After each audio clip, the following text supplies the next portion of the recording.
This is episode number 8 for February 6, 2018. We have some special things in store for you today, young little ninjulets. So, you're going to see something unusual and different taking place in the next few episodes. Beginning with this one, we have a gentleman interviewing me today, and without further ado, we shall begin. The human experience is entering the shadows of Iga as we explore ninjutsu with my guest. Thank you so much for being here, sir. It's an honor. If you could briefly tell our audience who you are and what you do for those that don't already know, that would help to preface this conversation. Wow. Who am I? My name is Jason Steves. I am a Shihan, 13th Dan in the Bujinkan. I trained under Hatsumi Sensei in Japan, and I've been to Japan several times, once a year. And I began training when I was 10 years old, basically. And I'm still training now, and I'm not going to tell you how old I am. If you could just kind of go into more of your story about how you got to Japan and met Hatsumi Sensei, I think that would be interesting. Well, the first time I went to Japan was in, 2009. And had no guide, really. I received some instruction before leaving about the general layout and what to expect and where to go and all that stuff, but it was very vague and really didn't help me once I got there. So basically, I muddled through with my limited Japanese at the time, looking at signs of trains, getting off the airport, being overwhelmed. Here I am in Japan, my childhood dream of always wanting to go there. One thing I did notice was that looking through Japanese books when I was younger, I had this idea of what Japan looked like, and it was very traditional. Everyone wearing kimonos, architecture looking a certain way. The first thing that hit me was that there was none of that, actually. That's not to say that it doesn't exist. There is plenty of that in Japan, of course, but my initial introduction was that I didn't see anything I recognized. I got on the train eventually and made it to where I was going. It took much longer than I thought it would. The trains there are amazing, but still, things are so far apart. Like, from the airport to where I was going took 3 hours by train. That kind of thing. And then getting settled in to where I was going, which even that, I really had no idea what I was doing. If I recall, I had a traditional car GPS with me, and that I had pre-purchased a GPS map for it before I left, and I used that to get to my destination. That was ultimately what saved my butt. I was literally holding this GPS in my hand, walking the streets in the middle of the night, I think, if I recall, going to where I needed to go to rest my head for the night. Then, once I finally got around to going to my first class with Hatsumi Sensei, it was at the Ayase, the Budokan Dojo. Many people know what that is. He doesn't train there anymore, as the new Honbu has been built. So I went to Ayase, and even that was a little bit questionable, but I did notice as I got closer that there were some foreigners on the train, or I say some, but in all likelihood, my memory is failing me. I'm sure there was quite a bit more than a few, and it tipped me off that I was heading in the right direction. And then I got off, and I recognized a picture of the Budokan in Ayase where I was going to meet with Hatsumi Sensei, and as I walked in, there was scores of white people who just seemed to stand out, all going in at the same time. I'm talking hundreds, several hundred probably, let's say 200. And I was embarrassed because I was, out of place. But at the same time, I recognized some things, and I knew I was going in the right direction, but this was totally foreign to me, totally foreign. And I went into Ayase. The class was huge. I met some people for the first time. Met Hatsumi Sensei eventually in person at the end of class. I didn't train with him during that class, not directly. I mean, I trained around him and followed his direction and trained with partners and stuff like that. Met Shiraishi Sensei and met Yoshizuka Sensei and met Nagato and Noguchi and all of them. They were all there training. And then at one point I was asked to come onto the floor and demonstrate a technique.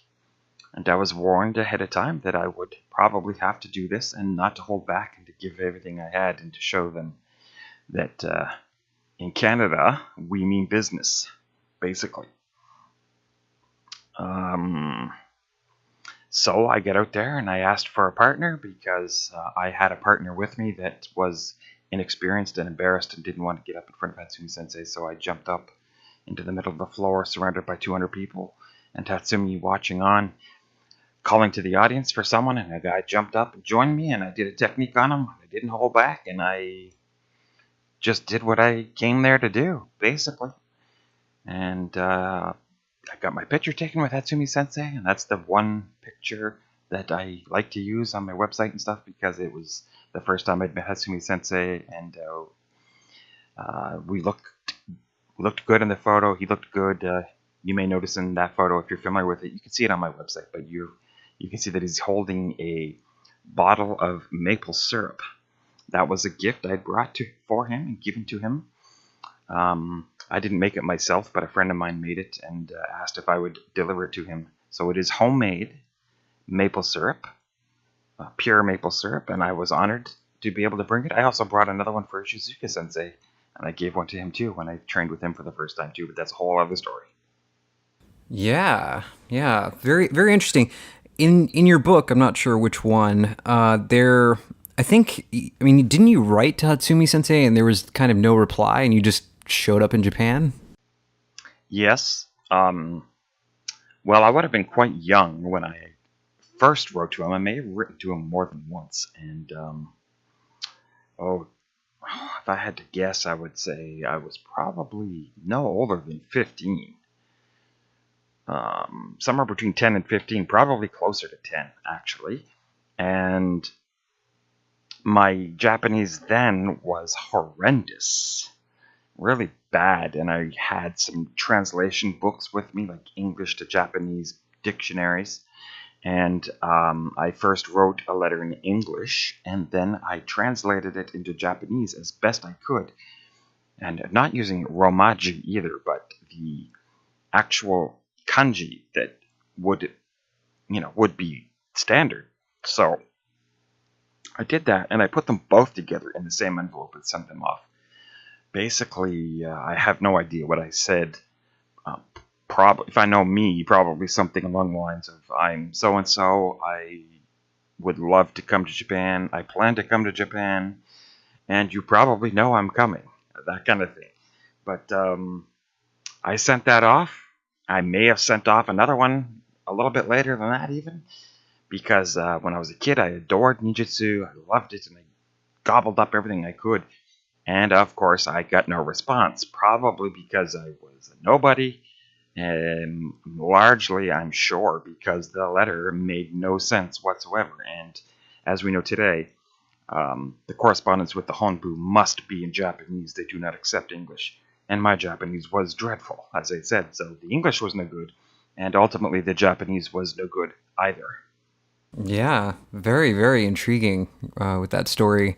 Why do you think ninjutsu has survived for so many thousand years? I think it's a couple thousand years. That is a good question. Well, that is a multifold answer, I think, ultimately, but I'll do my best. There's probably some people that could answer this better than I. I think that ultimately its primary reason for survival was that it was a tool. It was an effective tool at the time when it had really come about back in the beginning. It was a survival situation. People needed something to survive and to overcome the, let's say, the corrupt government, the corrupt police, corrupt officials that were taking advantage of overtaxing, abuse, lawlessness, the things that you would expect way back before proper development of a society like we have today, better laws and better technologies and all that kind of thing. So ultimately, it was a tool to persevere. Ultimately, that's what nin really means, right? It means endurance and perseverance and patience.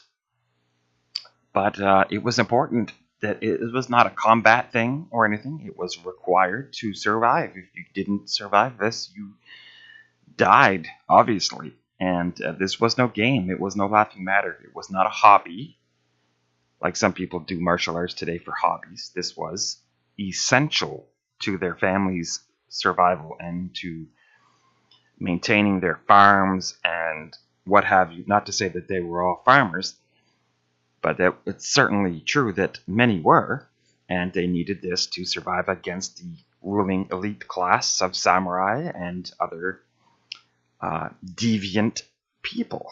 So I think it survived beyond that because it was effective. It was used on the battlefield, and everyone says, oh, it was battlefield tested, but the truth of the matter is, ninjutsu truly is battlefield tested. When there were battles, they were out there, and they were using these in hordes of hundreds of men, maybe thousands, tens of thousands maybe, I'm not sure. But we have samurai clashing in the open field, horses, and major full-scale battles, and they were among them, standing up for their rights and using these techniques. And if they didn't work, often they didn't come home. So they are, in the truest sense of the word, battlefield tested. And we have them today because they've survived the centuries. And not only that, but I believe that ninjutsu improves over the centuries.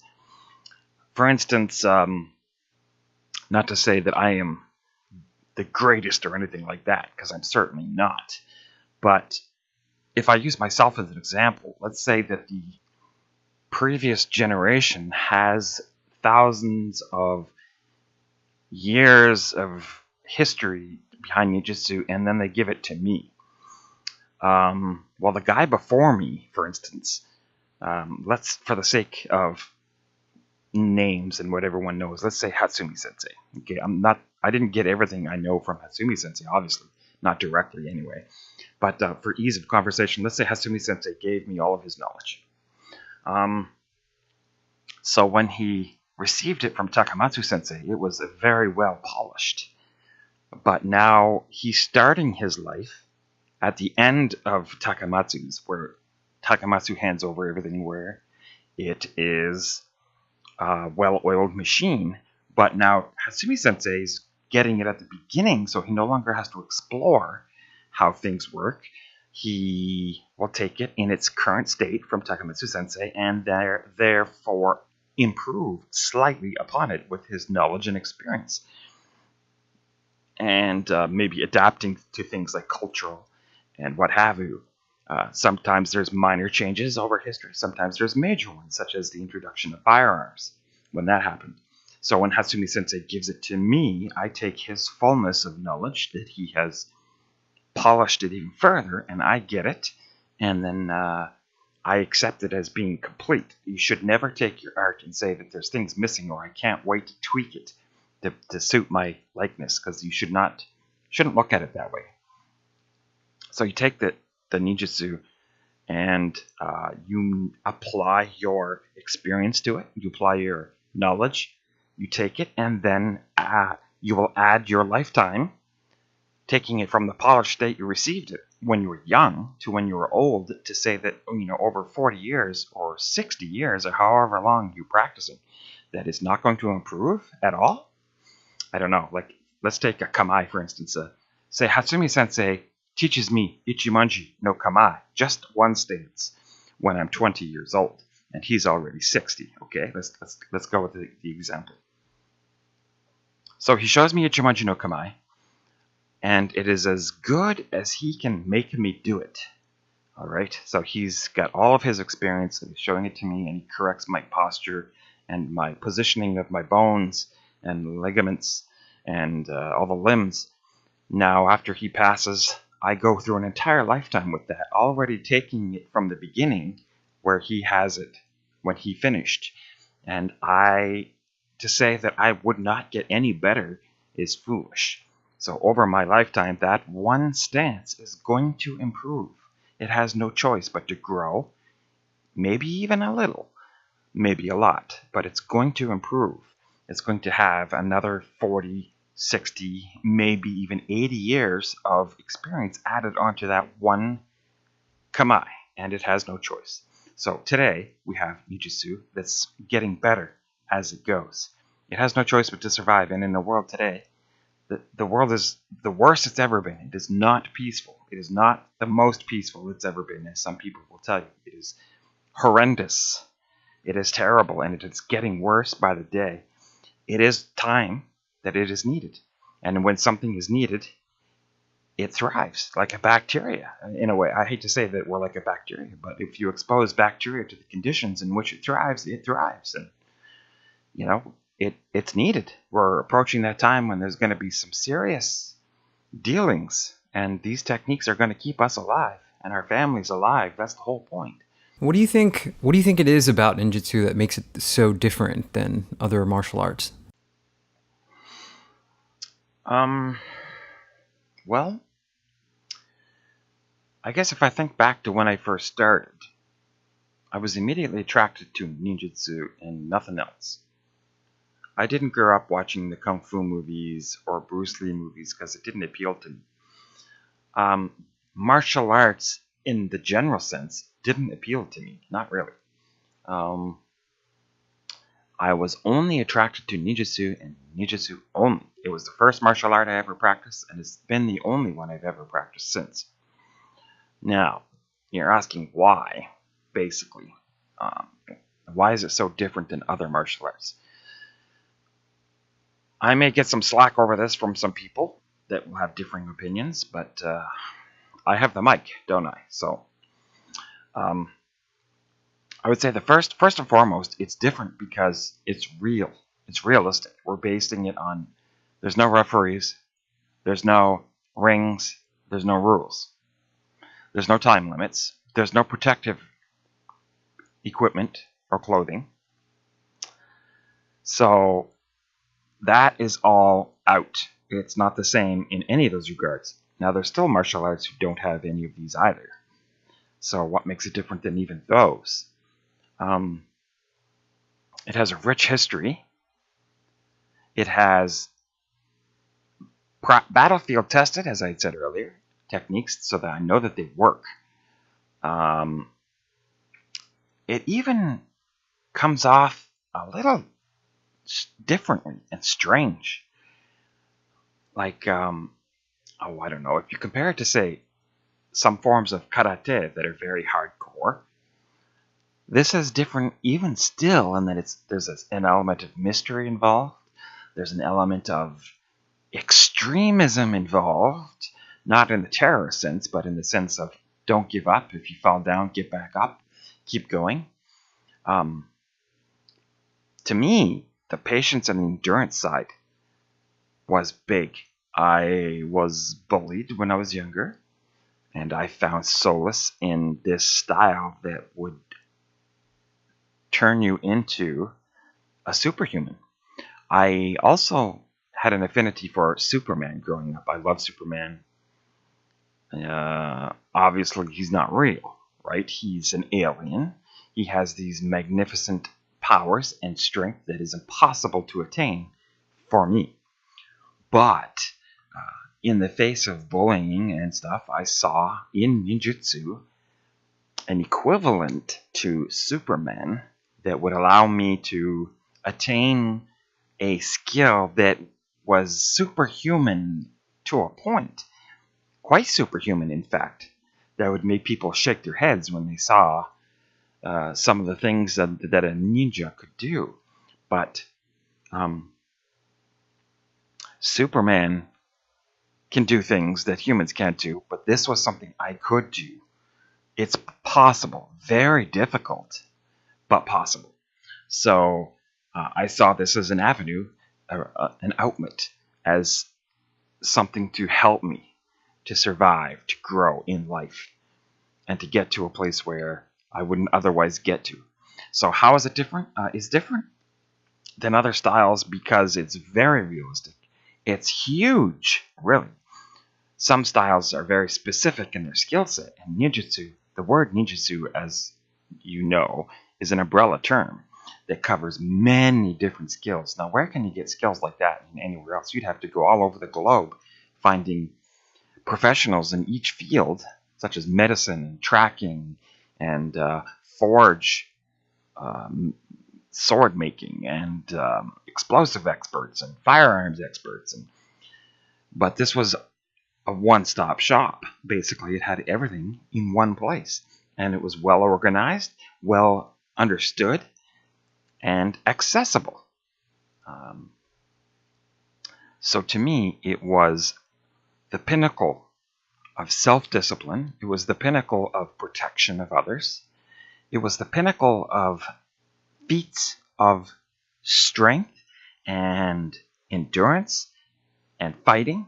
And ultimately, it was the top shelf when it came to browsing the store of available martial arts. That's how I looked at it. Some people may not be happy with that answer about why it's so different, but these are the first things that pop out. Now, there's more technical things we could get down to in a textbook and write them down and discuss details about.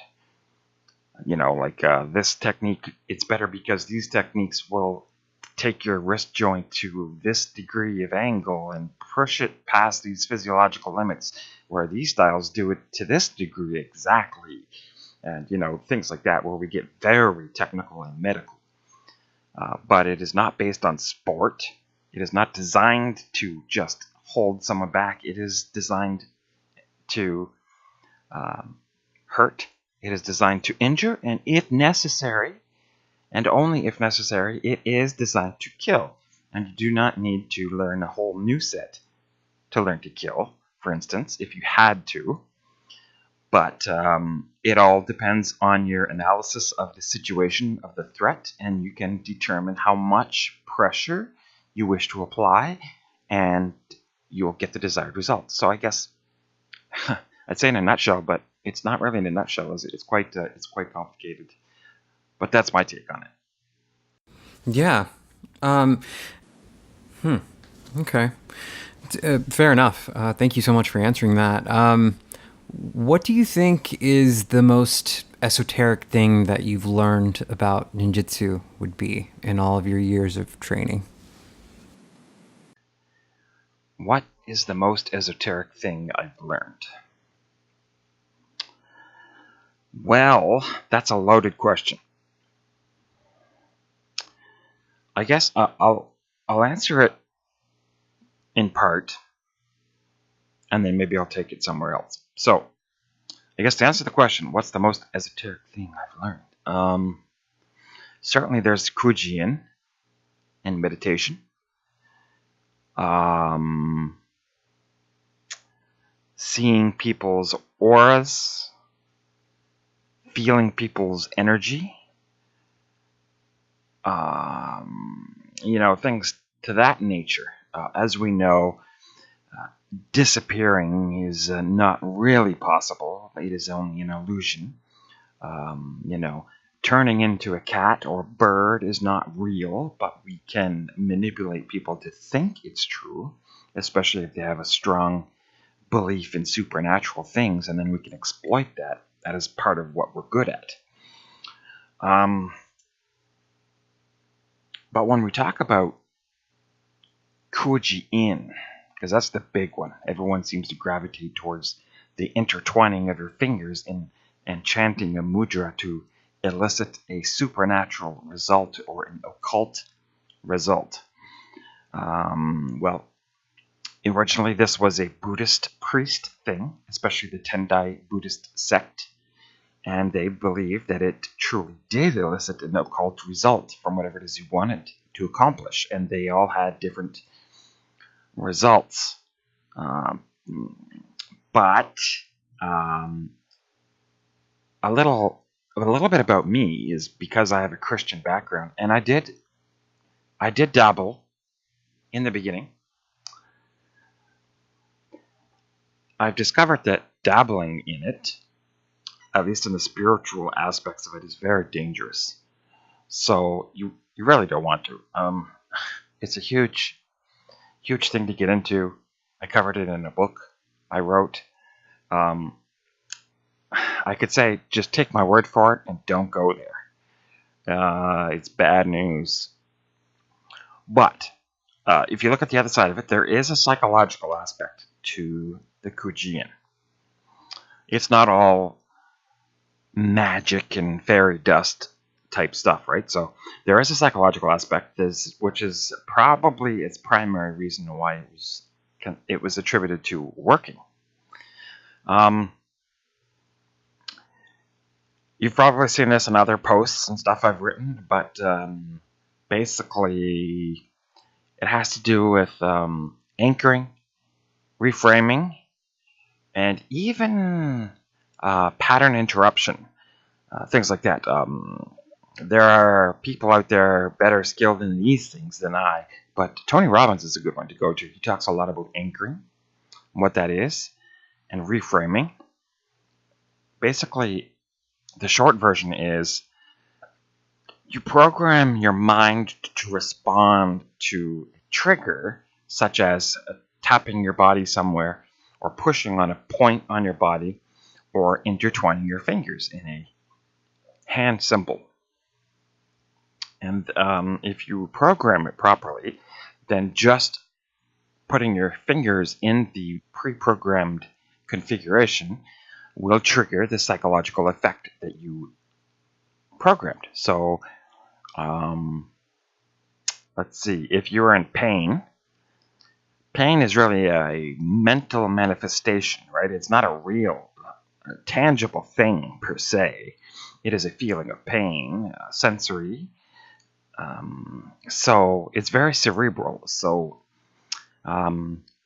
let's say you broke your leg, but you had pre-programmed yourself to deal with pain by using a specific combination of mudra and finger entwining, and you reproduced this once you broke your leg, and it basically tricked your brain into not feeling the pain, so you could focus on other things, more important things.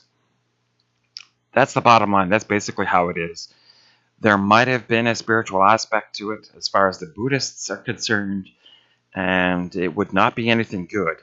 I assure you, from a Christian point of view, we know that when you deal with that,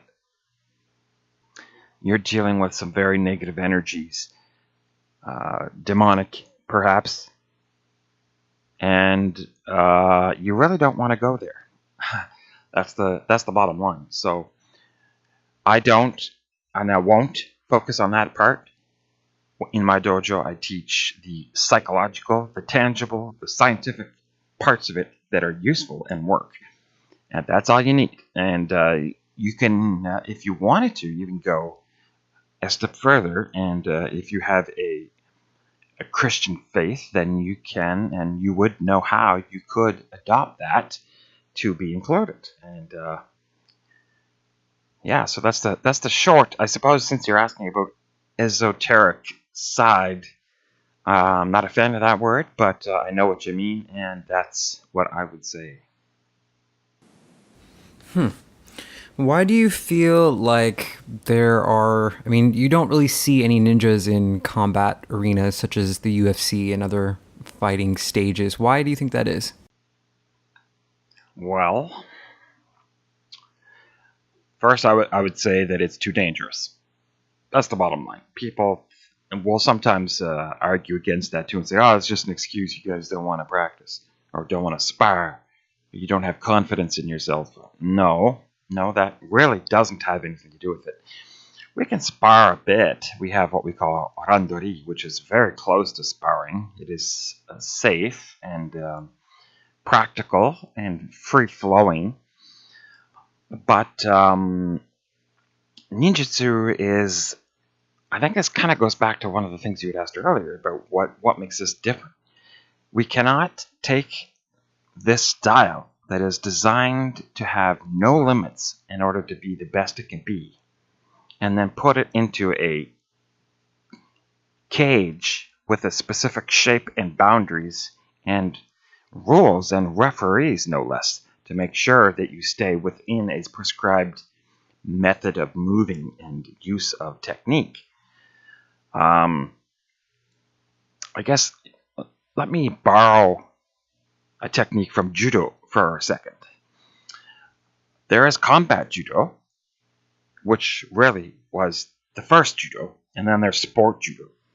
The difference is in combat judo. No, let's go to sport judo first. So in sport judo, there's a technique where you throw them by, you twist into them, and your back is against their chest, and you're prying their arm over your shoulder, right? Like as if you were going to break their arm. Now in sport judo, you go with your shoulder right in tight into their armpit, so that when you pull and you throw, they really are leveraged and they pivot up and over and down to the ground. Quite harmlessly. But in the beginning, it was not this way. Combat judo has that same technique where they very deliberately align their shoulder with the center of their arm right on the elbow joint, so that when they pry, they have no real intention of throwing you down. It is to break your arm. And then once they've got your arm down at a 90-degree angle, so that you're still standing up and your arm is against the front of their chest as it's folded over the front of you, then maybe they can throw you over.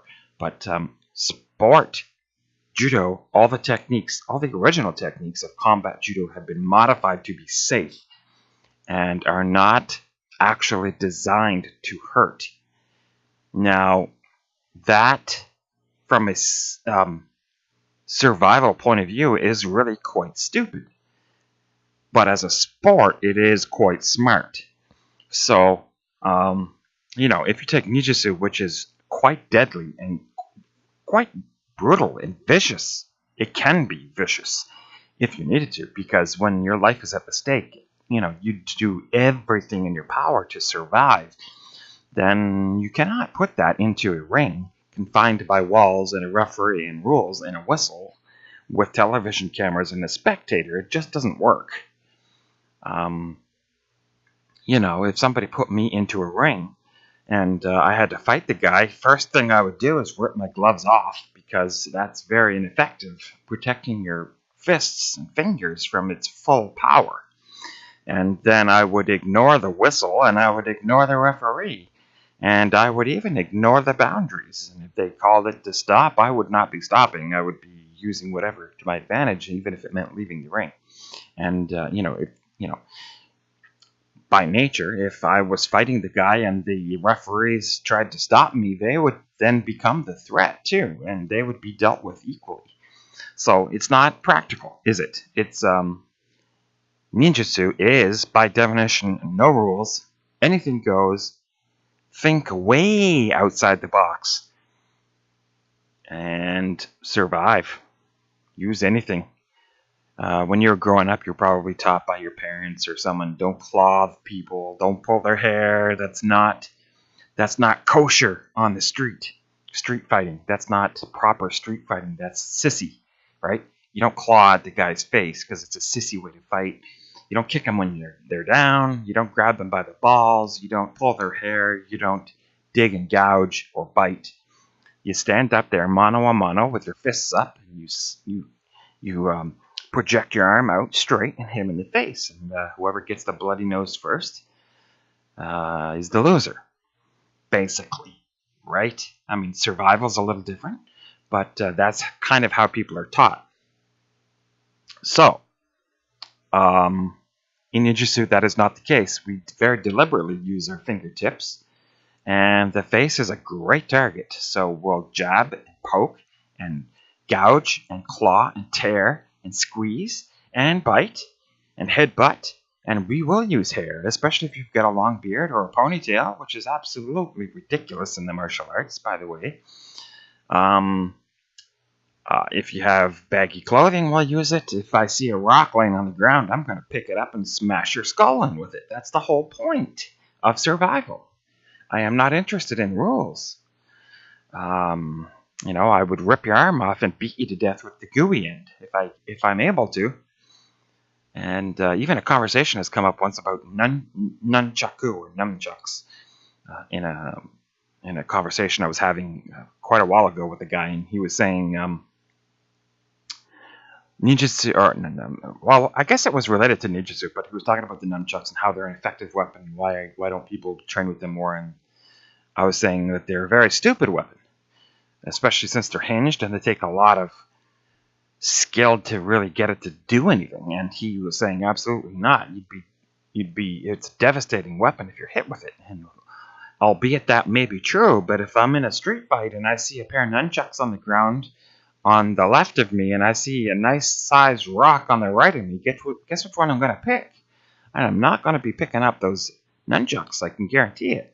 I will be picking up that rock, and it's going to do a better job because it's a solid object and it has no pivot points and it has no swivel and spin. It's going to do exactly what it says, what I say it's going to do, and it's going to go exactly where I say it's going to go. It will obey me perfectly, and I don't need prior training to swing a rock. So that's why we don't use nunchucks very often or ever in ninjutsu. It's just it's not a practical weapon.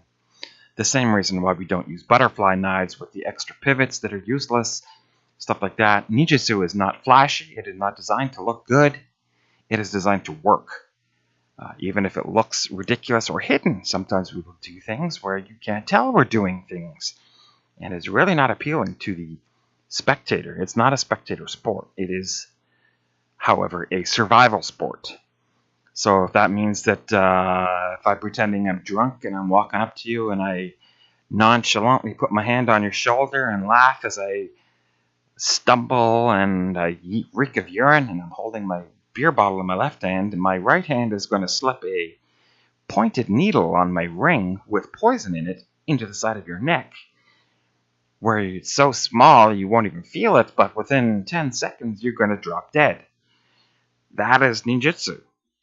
We don't care what it looks like, and we don't care how we do things. We're not breeding terrorists, of course, and we don't condone violence, and if at all possible, we try to avoid fighting altogether by staying behind the scenes, getting out of the way. Running is our primary defense if it's at all possible. But if push comes to shove, we'll do what we need to do, right? So it is not a sport. It is not sport. I've seen a few people try. They've gone in the ring, but they failed, most of them, and the reason is because even if you're thinking about going in the ring, that tells me that you're immature as a martial artist. I mean, as far as ninjutsu goes, I'm not talking about like Brazilian jiu-jitsu or anything like that.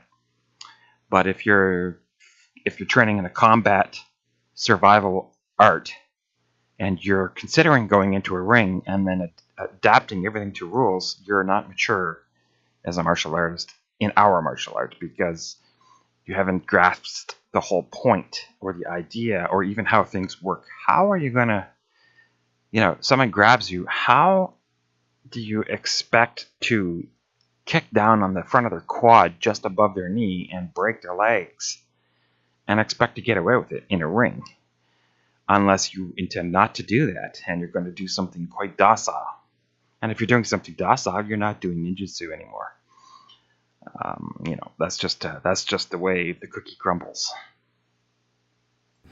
What do you think the best way to diffuse violence would be or is? Well, that can be answered several ways also. Um, we have NLP. We use NLP in Ninjutsu.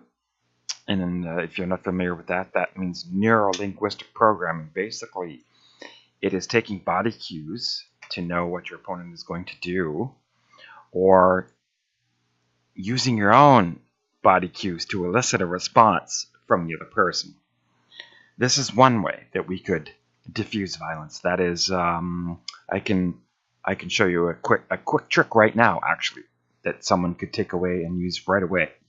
If you're in a situation where the person is yelling, argumentatively with you or someone, the first thing you would want to do is to match their volume when you're talking to them. And then through the course of the argument, you would slowly lower your voice. And once you get to a regular speaking volume, you'll notice that the other person has matched you, because they will begin to feel like they are unnecessarily yelling, or it is ridiculous to yell. So as you get quieter, they will get quieter. And of course, we know that when you're yelling, it is eliciting a hormonal stimuli of aggression and cortisone,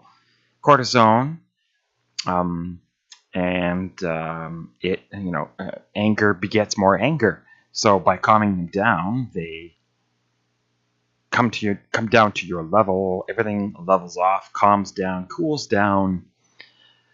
You could do something similar with your hands and body gestures. So if they're right up in your face when you're yelling, not only can you lower your volume, but you can, if they have big actions with their hands, you can match them first, and being careful, because sometimes they could push them just a little.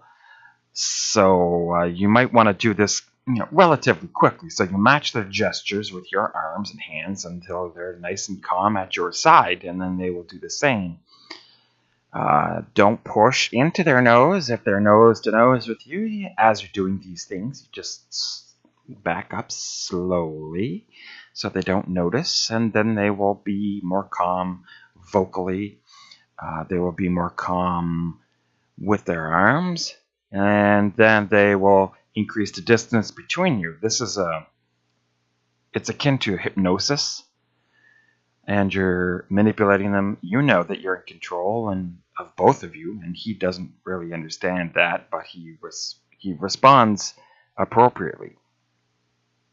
Another way to diffuse violence, completely unrelated, is to mention authority, such as if you're in a public place and someone is up in your face, you may want to put your hands up and back away a little bit and loudly proclaim that you do not want to fight, perhaps several times. And then this will do two things. It will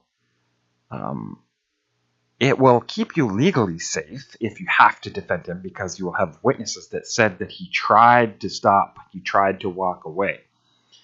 It will also demonstrate to the other person that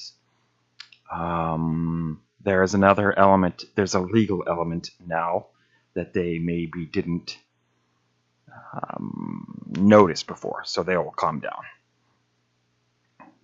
And you could run. That sounds funny, but being able to run away is a great detractor of violence.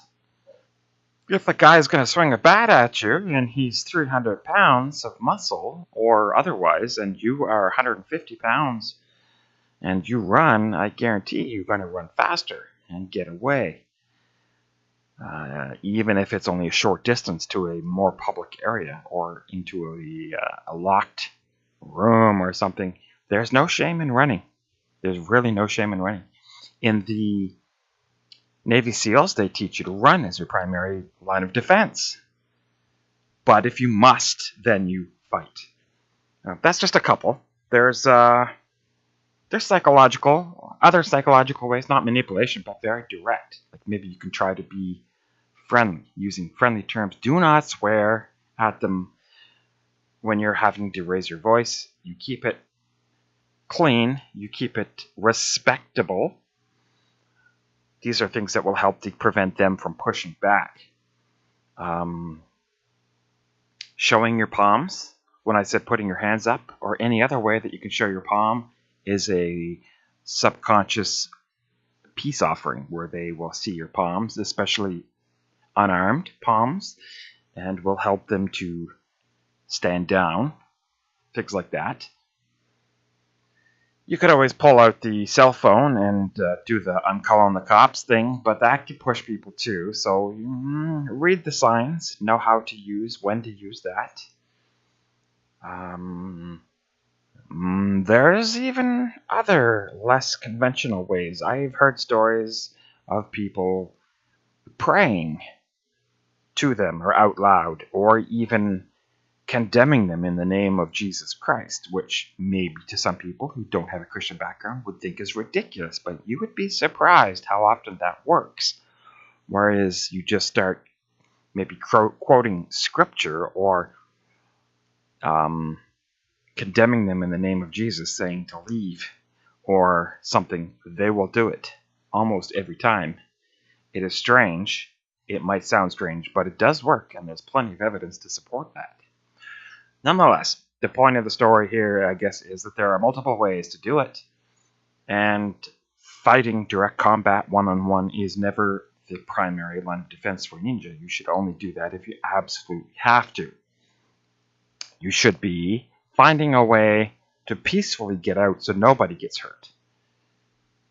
Maybe the guy is having a bad day. Maybe something terrible happened at work. You don't know the details. You can't judge necessarily. Something terrible could have happened that has set him off, and you're just another guy, you know? Maybe there was 4 quite bad things that happened to him, and if one more happens, he's going to break, and you're it. He comes across you, and you're the thing. I don't know, maybe he's coming into a bank vestibule to use the ATM machine as you're leaving, he's trying to go in. He gets there ahead of you and pulls on the door when it goes in instead of out, and he gets pissed off and he just cracks.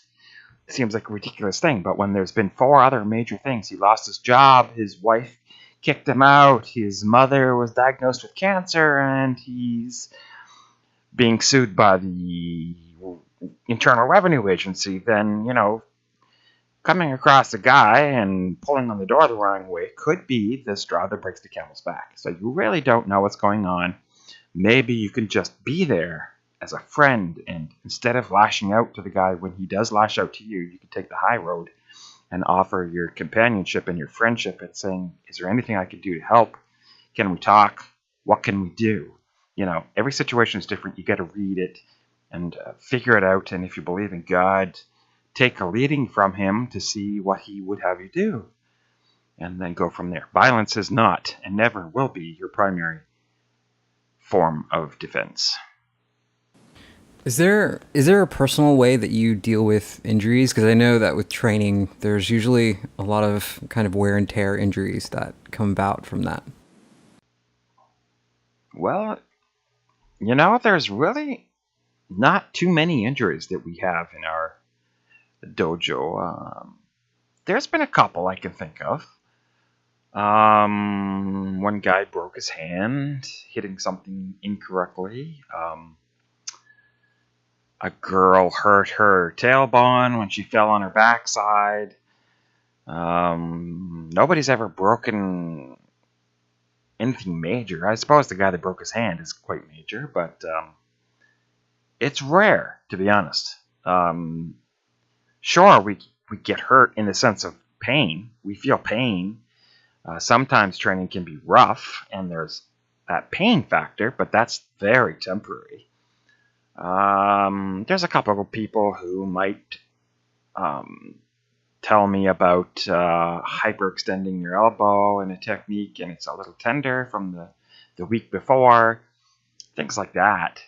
But generally, it's quite rare for injuries. We do have first aid kits on hand, and we have a defibrillating machine nearby. And we have several of the people trained in first aid and CPR. So if something did happen, um, I think we would handle it quite well. It doesn't usually, and we're quite safe. I mean, when you're training, there's always accidents, sure, but we don't train recklessly either. Um, there's always the degree of caution that we take and safety.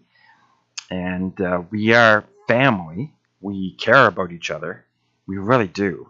Um, I hope they feel the same way amongst each other. But the guys that I train with, I love them. I love them to death. I do.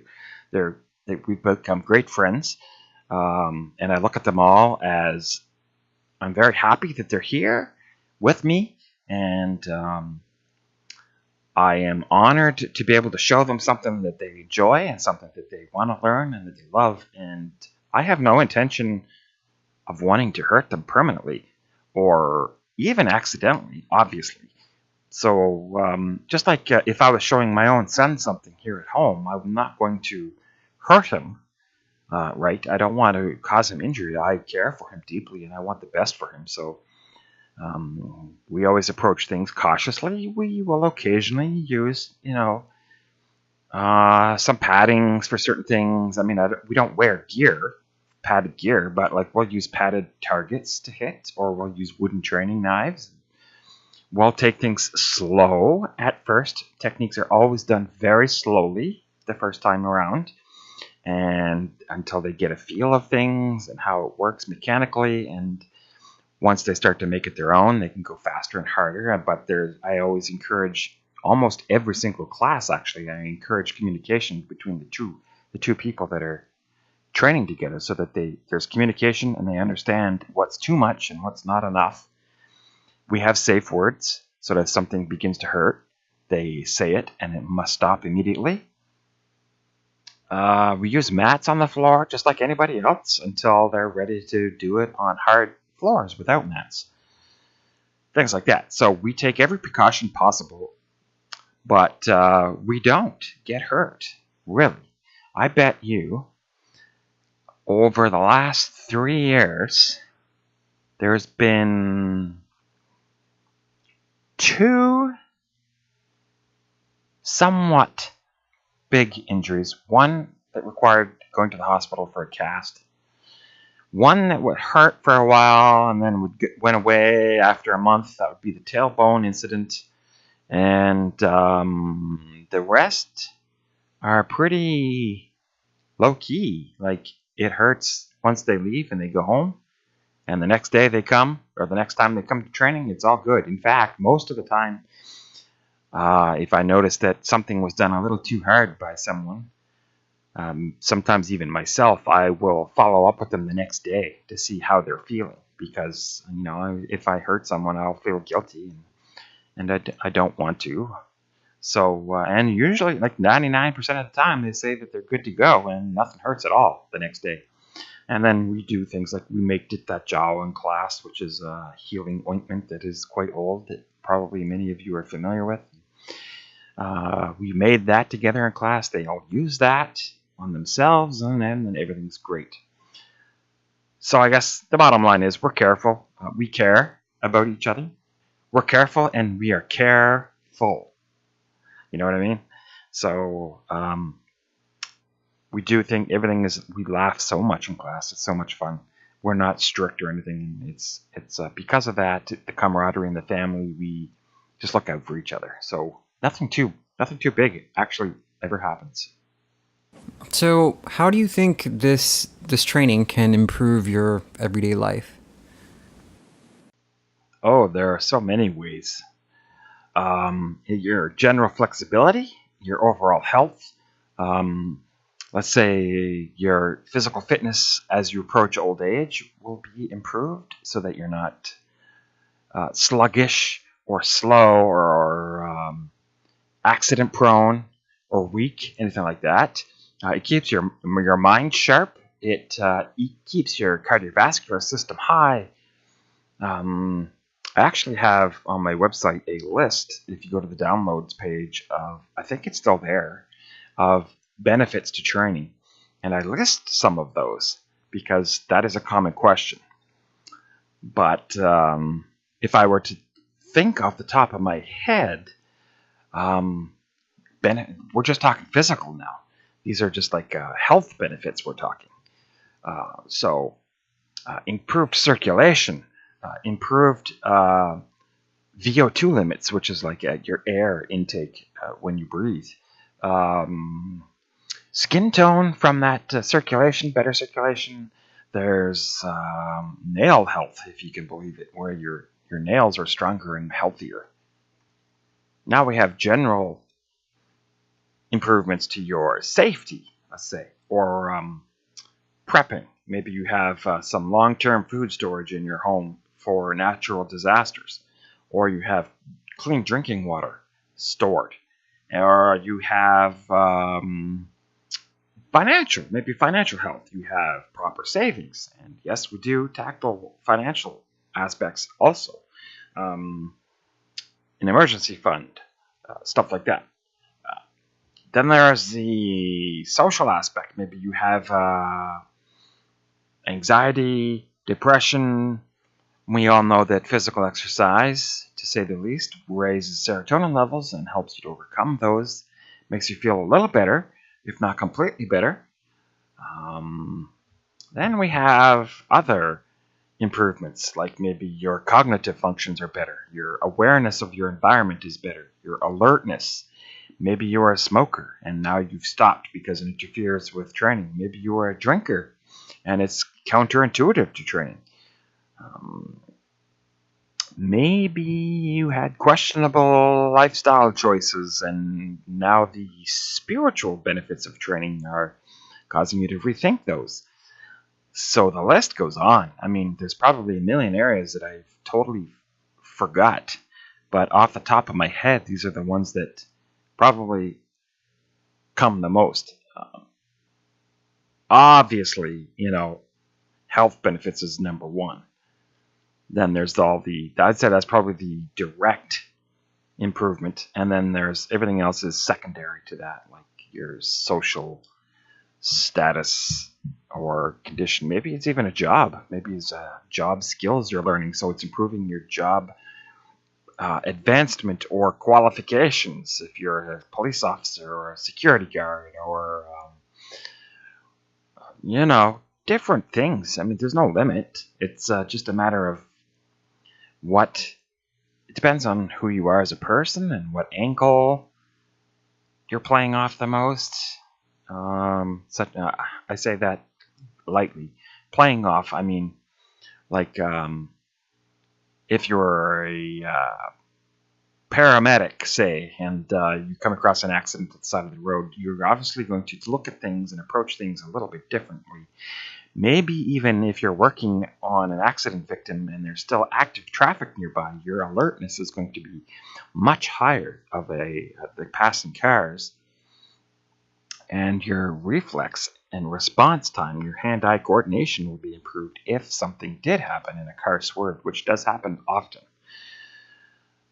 There was a police officer that was killed not too long ago who was stopped right near where I live, and he was helping someone change their tire, and someone driving on the highway just hit him and took his life.